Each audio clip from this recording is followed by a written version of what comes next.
Hey guys, it's Pocky and Eddie. Yes, we're still here at Otherworlds Austin. No, they haven't thrown me out, but maybe they will. I doubt it. Mark's here, so he won't throw me out. Otherworlds 2016, I'm with... Roxy Sheen. Hey Roxy! Woo! What's up? So your movie is The Tribes. I have to ask a question. Where did you find part of Texas, and can we have it back? Where did I find part of Texas? Yes, because that's obviously West Texas. Oh, clearly. Yes. I'm sorry, I'm keeping up for myself. That's right. So your movie's about... Explain your movie real fast to everybody, because it's kind of weird, complicated, but fun. Yes, it is sort of like a post-apocalyptic sci-fi western movie about a group of young girls who try to survive after the world has ended.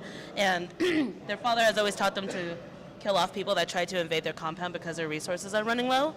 But then like a young man comes along, and the older one obviously decides to let him in and shows compassion instead of killing him off, and that leads to a whole fucking like it leads to a showdown of yeah, use those fancy words. So, you know, like a big you just see what happens. Yeah, it's really intense because what I love about it is like this could almost take place like in one house. I mean, literally, like you could just put this in a house and because I like that kind of one bedroom scenario with a one room scenario, where it's like it all takes place in one place, and yet it feels incredibly claustrophobic. yes. Even though it's outside. I mean, I felt like this movie was like kind of repressive, and you did a really good job with the atmosphere on that. Thank you so much. Yeah, I think it's well, obviously for a lot of like low budget filmmakers, our biggest concern is maximizing the money that we have. So one location and ensemble actors is always like a good way to sort of test your storytelling limits. And in terms of space, I always use it as a character, especially the location, which fuels a lot of, you know, how we play with space and character dynamics. Sorry, I'm going into... No, you're fine. Yeah, you're fine. Blah, blah, blah. I love words. Blah, blah, blah, blah, blah.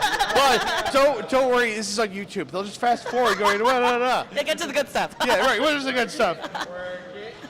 So, when you did this movie, it felt a little Fallout for me. A little Fallout. Did you play any of the Fallout games? No, I actually don't play any video games or watch any horror movies. Okay, interview over. I'm Yeah, we're sorry. I know I'm the worst. No, you're worst. fine. Actually, the best part of people who make horror movies, these intense movies, don't come from the genre, so you're fine.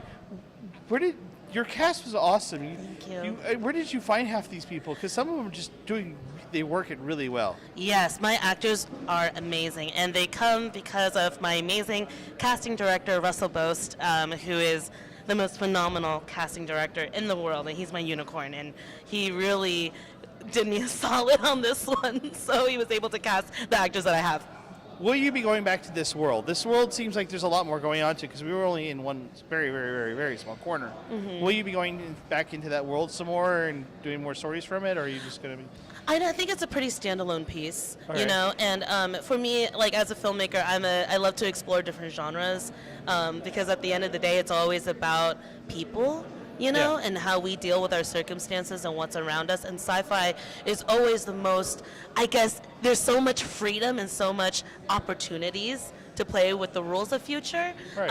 And that's where I never thought of myself as like a sci-fi filmmaker, but it wasn't until like sort of this grandscape idea and sociology and all this stuff like starts to really affect me in the way that I tell my stories. But I would always love to visit more post-apocalyptic or dystopian futures in terms of my work in the future. But as of this, in the world of the tribe, not so much, I think. Yeah, because the wonderful thing about sci-fi is like, why are there only 5 people that ever show up? We had a nuclear bomb. See, there's not many people. You don't have to explain. It's like a bomb went off.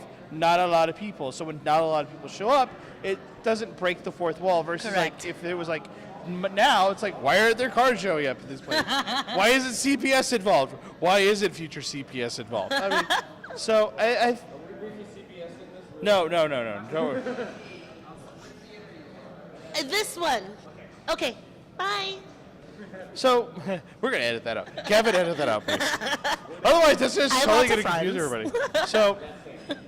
So, what is your next project? You have another project lined up for you? Yeah. Can you tell us about it, or is it ninjas Absolutely. gonna? Or your ninjas are gonna show up? Are they?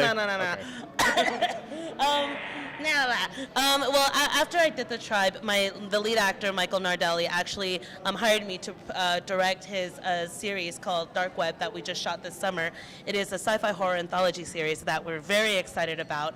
Kind of like Black Mirror is like a huge influence for it. And so I feel like that, like it's so weird. Like I said that don't consider myself a sci-fi filmmaker, but I'm like doing more and more of it. You know, like it's so exciting and like just showing like how humans and how technology can affect us and like, you know, seriously, it's amazing. And then my focus is definitely more horror in the future because I want to bring back fresh horror, like not so much the way that people react nowadays, like B or body horror, like none of that, like something like It Follows or Babadook. Like I want to explore mixed genre horror, and that is something that I'm working on right now. So I have a treatment that I've been working on, and it's that I've been pitching around to lots of production companies that are currently interested in me.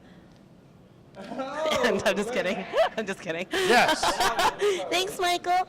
And there's been a lot of polarizing reactions to it, which I think is really good. That's the best form of movie. It's the one that's like very polarizing versus you know the ultimate pendulum going one way. Absolutely, and it's like and then people haven't heard of it before. Like people haven't heard a story like this before, which is something that, you know, it's a character that has been created after I made The Tribe.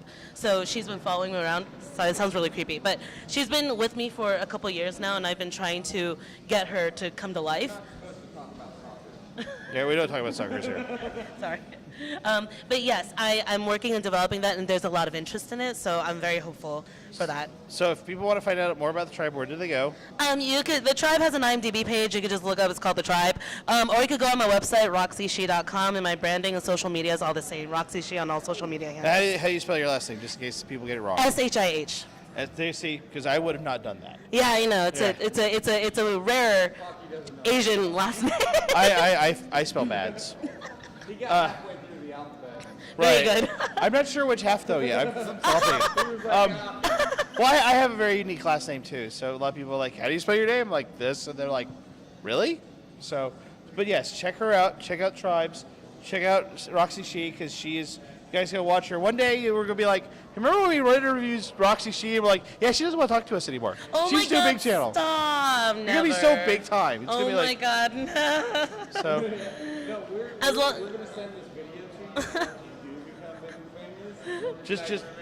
Oh my God, no. And she's like, no. How much money do I think to make it go away? Honestly, as long as I keep doing what I love to do, that's all I need. So. We're the same way. As long as we keep harassing people, we're fine. So, I'm Pocky D. Ed's behind the camera making fun of me, as always. Red's making fun of me because I can. And Other World's Awesome 2016, Red and Ed are both making other interviews, so you should check them out. And keep us in mind, and we'll see you in a little bit later. Bye, guys.